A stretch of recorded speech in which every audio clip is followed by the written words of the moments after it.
Free Palestine and the genocide. Zionists are traitors to their ancestors. Do a DNA test to find out if you are indigenous to the land. Oh, right, it's banned in Israel. How convenient. One word, hashtag Talmud. Ma antisemitism, ma victim, ma Metzitzah.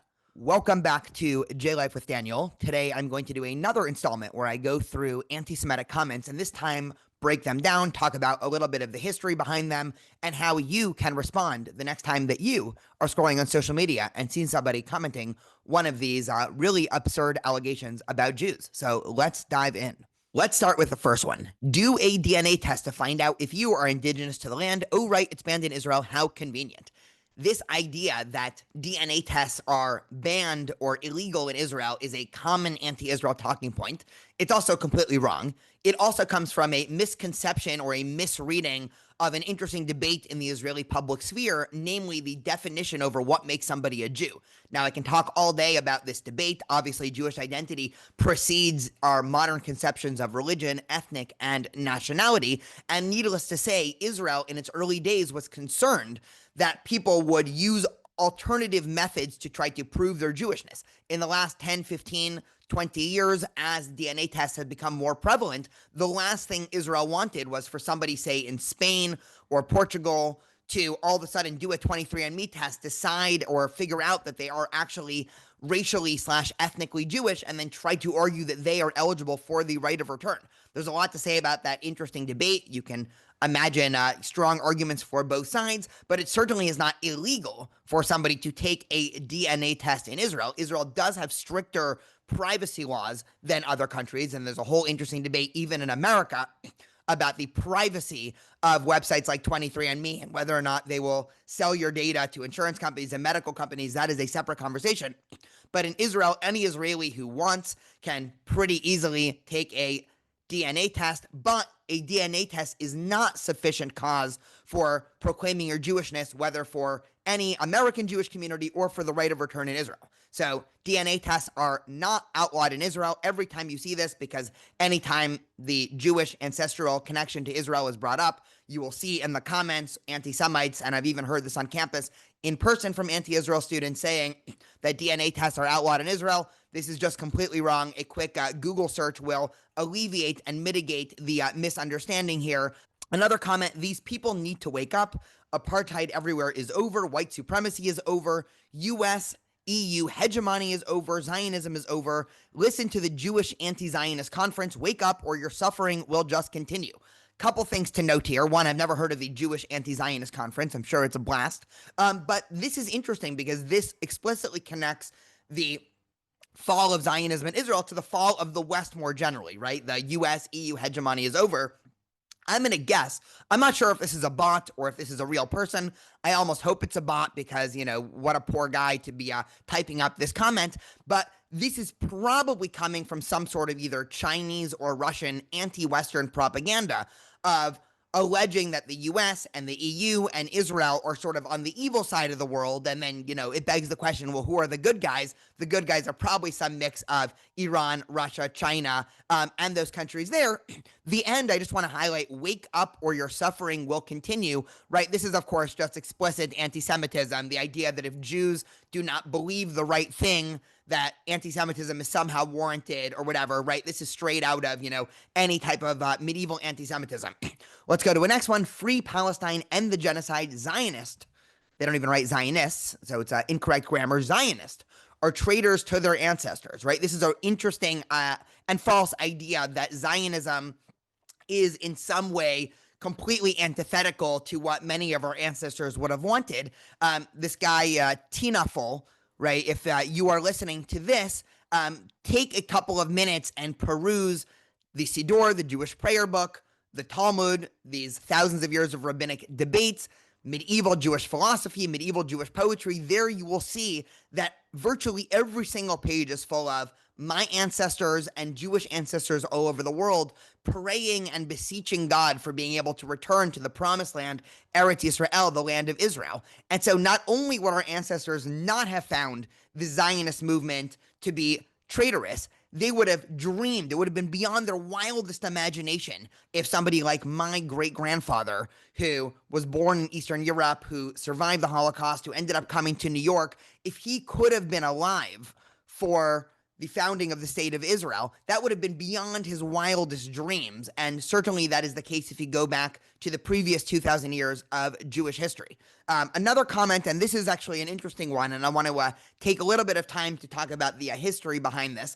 This isn't a anti-Semitic comment, but it's a comment based off of a misconception of history that I find actually crucial to go over.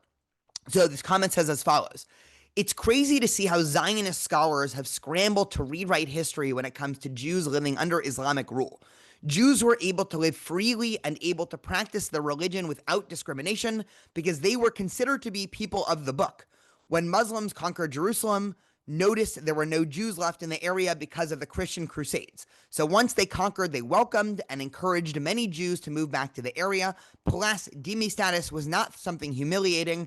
Dhimmi status meant that they were a protected class living under the Ottoman Empire that were not required to join military forces, but had to pay a tax instead. And this taxes in quotations for those not on YouTube, was significantly lower than taxes that Muslims under the same rule were required to pay to the empire. The treatment of Jews under Christian rule and Islamic rule was a night and day difference. It's pretty dishonest to say that their quality of life was debatable." So a couple of interesting things, some right, mostly wrong in this comment. One, they're totally right that in medieval time, the Christian world treated Jews worse than the Islamic world, right? In almost every single case. So yes, the Crusades were terrible for Jews. The Crusades marched through Western Europe, through Central Europe, through Eastern Europe, all the way making it to the Promised Land, really killing and decimating any Jewish community that they came across. So anybody defending the Crusades, right, they are sort of beyond the pale. This doesn't mean that the Islamic world was something that we would consider good from any modern standard. This commentator is totally wrong when they say that Dhimmi status was not something humiliating. Dhimmi status was actually purposely to be humiliating. We'll talk about a little bit of ways in a minute. They're also incorrect that the jizya tax, the tax that Dhimmis had to pay, was significantly lower than the taxes that Muslims under the same rule were required to pay. I mean, does this pass, you at home, does this pass the sort of obvious test? Would an Islamic caliphate or an Islamic empire let Jews and by extension Christians pay a lower tax than Muslims, right? That seems to make no sense just on the face of it. I'll recommend, and I've mentioned both of these books on the podcast before. There's a book called Under Cross and Crescent by Mark Cohen. That's the picture in the bottom left, and he talks about interesting comparisons between Jews under Islamic and Jews under Christian rule. And he also talks a little bit about this history and the myth that things were perfect for Jews under Islamic rule. There's another book by Martin Gilbert called In Ishmael's House, and that's explicitly a history of Jews in Muslim lands. I highly recommend that you check out both of these books, and these are both written by well-trotted out historians as well.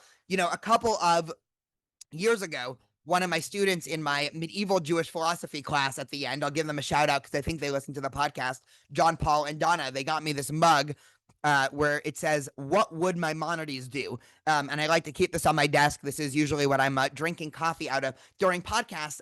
And so many Jewish questions, I think, Maimonides, obviously the great Jewish, both legal scholar and philosopher, what might he say about this? Well, it's actually interesting because Moses Maimonides, who lived from 1838 to 1204, wrote a famous letter to the Jewish community in Yemen who are being persecuted by the Muslim rulers there. And in his letter to Yemen, again, in the 1100s, he says, "You know, my brethren, that on account of our sins, God has cast us into the midst of this people, the nation of Ishmael, aka the Muslim world, who persecute us severely and who devise ways to harm us and to debase us. No nation has ever done more harm to Israel. None has been able to reduce us as they have." So Maimonides here is explicitly saying that the Islamic world has treated Jews worse than any other empire in the world. He's probably wrong about that from a factual perspective, but that was his experience. Maimonides, of course, growing up in the south of Spain, having to flee in the beginning of his life as a more radical sect of Islam took over the area. He then may have actually had to convert to Islam for a couple of years living in Fez, Morocco, because his life was at stake by, again, other radical Islamists, finally living out the rest of his life in Egypt, which was a more tolerable position for Jews to be in within the Islamic community there. And so, no, Jewish life in the Islamic world was not perfect. And on my next slide here, you can just read through a little bit of what Dhimmi status meant. So I'll just go through a couple of these. One, there was a specific tax that Jews had to pay called the jizya.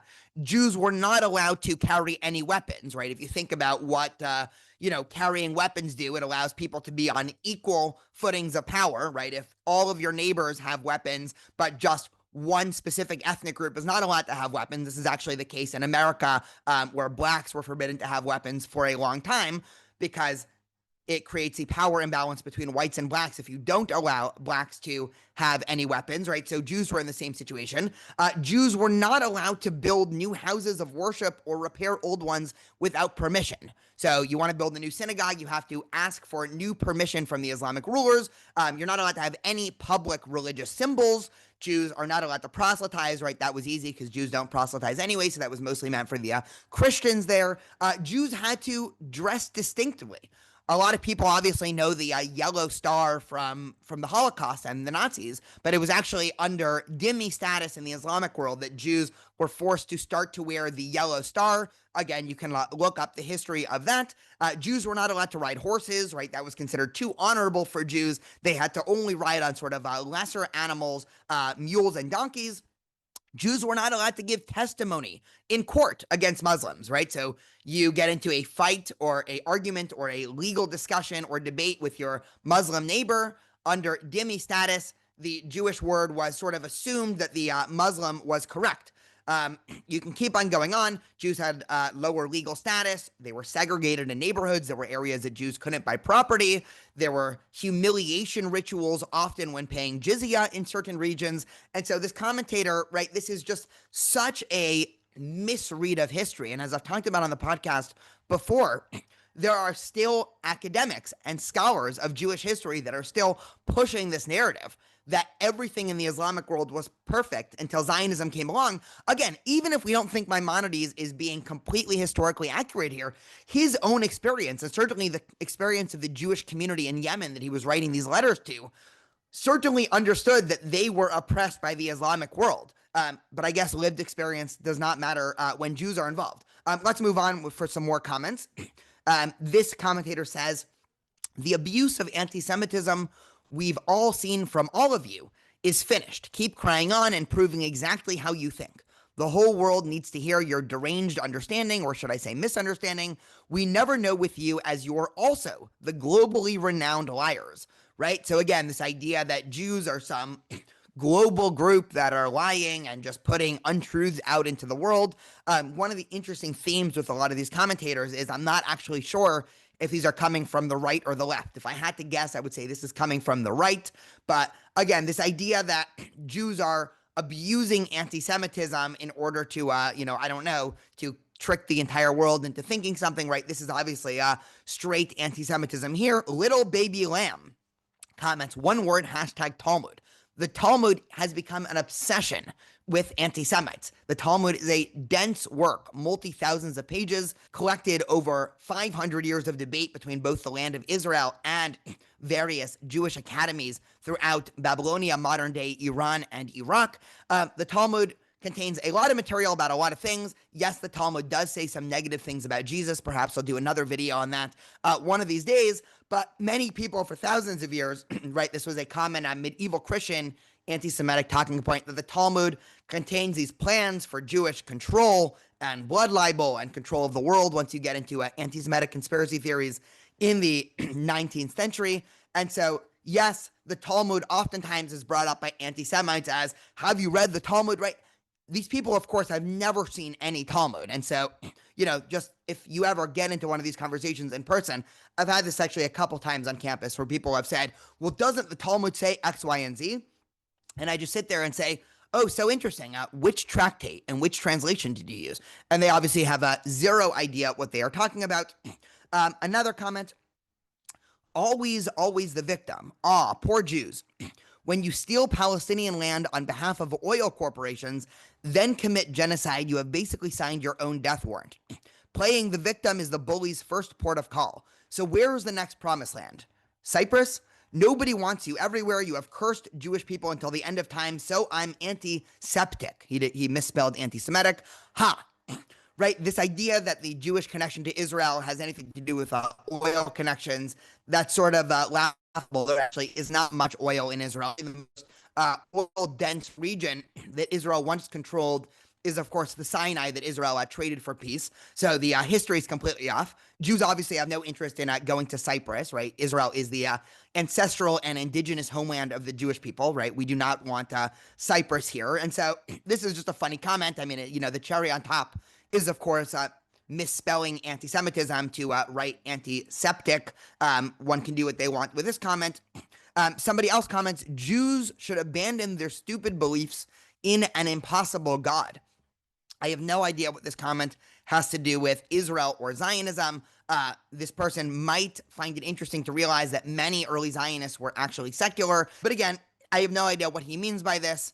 This is obviously just straight anti-Semitism as well. Again, unclear if this is coming from a left-wing troll, a right-wing troll, a Christian troll, right? You can be the judge and comment below. Someone else writes, and this is actually a interesting one, and I want to discuss this a little bit. Arabic is a Semitic language. Arabs are Semitic people, descendants of Abraham according to Torah, but Arabs are not the chosen people, only the Jews. That's why Arabs have to be goyim. The slaves are the chosen people. That's the faith of other goyim too, like Europeans and Americans, as well as Asians, Africans. I don't really know what this guy is talking about, but this idea that I can't be anti-Semitic because Arabs are Semitic, and so therefore I can't be anti-Semitic if I'm a Semite, right? This obviously makes no sense, and it's also one of the reasons why I think anti-Semitism might not be the best term, right? Scholars have long disconnected, there's sort of three different types of, say, Jew hatred. There's anti-Judaism. Anti-Judaism scholars mostly conflate with the Christian being anti the religion called Judaism. I've talked about this a lot in the podcast before. Anti-Semitism is much more a Nazi-like perspective of Jews as a Semitic race that are nefarious. And then currently we have anti-Zionism. Anti-Zionism is, again, another form of anti-Semitism that takes shots of Jews as a people and Jews as a nation. And so, this mixture of anti-Judaism, anti-Semitism, and anti-Zionism, again, they're all just tentacles from one, giant sphere of evil. But, you see this all the time. I can't be anti-Semitic because I'm a Semite. I mean, that makes no sense. That's like a white person from South Africa saying, I can't be racist against black people. I'm also African American, right? Like, it's just completely laughable and comical. Somebody else writes, you're a religious Jew, ? Do you know what Noah did to Canaan? I mean, it's clearly an unbelievably racist story used to demonize Canaanites, enslaving the guy for no clear reason. I hope you can reconcile that with your faith and don't accept the racist BS that's in the Torah because there is a lot of racism in it. So one, again, nothing to do with Zionism and Israel attacking the Torah. The Jewish claim to the land of Israel is not based on the Torah. It's based on our indigenous history to the land. That's true whether or not you believe in God, you don't believe in God, you believe the Torah is the word of God, you don't believe the Torah is the word of God. Just for some interesting background, I figured we can do a little bit of a Torah study and actually talk about the story. It is an interesting and also a painful story, right? I don't think anybody's going to defend what happens in this story, but just in case you're interested, this story happens right after the global flood, and the first thing that Noah does after the flood is he plants a vineyard, gets drunk, and then is passed out in his tent naked. Yes, this is in the Bible. And then Ham, the father of Canaan, saw his father's nakedness and tells his two brothers outside. I'm going to paraphrase a little bit. Ham, or Ham, the father of Canaan, ends up going in and does something to his father. It's unclear. The rabbinic commentaries actually end up debating, did he just molest him? Did he actually rape him, right? There's a whole rabbinic debate there. But then Noah ends up waking up and he realizes what his son did to him, and then he curses the father of Canaan, and this is verse 25. He says, cursed be Canaan, the lowest of slaves, shall he be to his brother, right? So this explicit curse, which is what this commentator is alluding to. Now, this verse actually has a very sad history because Christians used this in the 17 and 1800s to defend slavery. So there were all these debates within the Christian community, also a little bit within the Jewish community, but obviously Christians had most of the power in America during the 17 and 1800s. And many Christian preachers were actually defending slavery based off of a reading of the Bible that, Ham, the father of Canaan, was quote unquote supposedly black, and therefore God wants black people to be enslaved. Needless to say, this is not how any Jews actually read this verse. And so, whereas, this comment is obviously anti-Semitic, I don't think for Jews who have a multi-thousand-year history of interpreting the Torah and debating about the meaning, right, you don't actually have to worry that the Torah is condoning slavery because of the story with Noah, Ham, and Ham's son, Canaan. Just a couple of more comments. Somebody writes, what a winger, most oppressed Olympics. Let's bring back BLM and the trans movement and have them duke it out with the whiny delegate of the tiny hats. I must say, I love this term, whiny delegates of the tiny hats. Tiny hats, of course, talking about kippot. Maybe if I come up with a band, the band name will be the whiny delegates of the tiny hats. But no, this is interesting. This is almost certainly coming from a right-wing anti-Semite because he is connecting BLM and the trans movement to Jews, right? This is a right-wing talking point that Jews are trying to erode the social and moral structures in society through a lot of these movements. And in this case, he's saying, the BLM and trans movement should duke it out with the Jews. I have no idea what he is actually talking about. Going on a little bit, somebody writes, ma antisemitism, ma victim, ma Metzitzah. This has been a very common anti-Semitic talking point that on most Jewish videos, some anti-Semite will comment Metzitzah. Just to break down a little bit of the history, obviously people here probably are aware that male Jews undergo circumcision at the 8th day. The Talmud talks a lot about the laws of circumcision, and before they had modern medical devices, and yes, this is gross, I'm not defending this, I'll just say that at the outset, before they had modern medical suction devices to stop the bleeding, the way that they would do it is the mohel, the ritual circumciser, would actually use their mouth to create a little bit of suction on the baby after cutting the foreskin. Needless to say, this is obviously not something that should continue into the present. Some Jewish communities, especially in the ultra-Orthodox world, continue this practice, even though the medical world has long said this is an unsafe practice. I don't think anybody in the Jewish community should back and should cheer on and should defend this practice of Metzitzah, other times called Metzitzah b'peh, right, suction with their mouth. But this, of course, has become another full-blown conspiracy theory that Jews all the time are just doing Metzitzah, right? It's obviously crazy, but just so you know where the custom comes from. Another few comments, Zionism is ethnosupremacy and has no place in the modern world, especially if Zionism means building a land for a religious group on top of the native people that are being ethnically cleansed and massacred, right? Zionism is not building a land for a religious group, right? This is, again, a misunderstanding of Judaism. Jews are a people. Zionism has nothing to do with building a land for a religious group on top of native people. Zionism is about a native people returning to their native homeland. There's Jews. Jews are both a people, an ethnic group, a nationality, a group of people that have certain religious beliefs, and both the religion of Judaism and the attachment to their homeland, aka Zionism, are just parts of the multifaceted nature of the Jewish experience and condition. So I hope you enjoyed going through all of these fun and quite absurd anti-Semitic comments. I hope you were actually able to learn something about Jewish identity, Jewish history, and Judaism. I hope that you like and will subscribe to the YouTube channel, and looking forward to seeing you next time.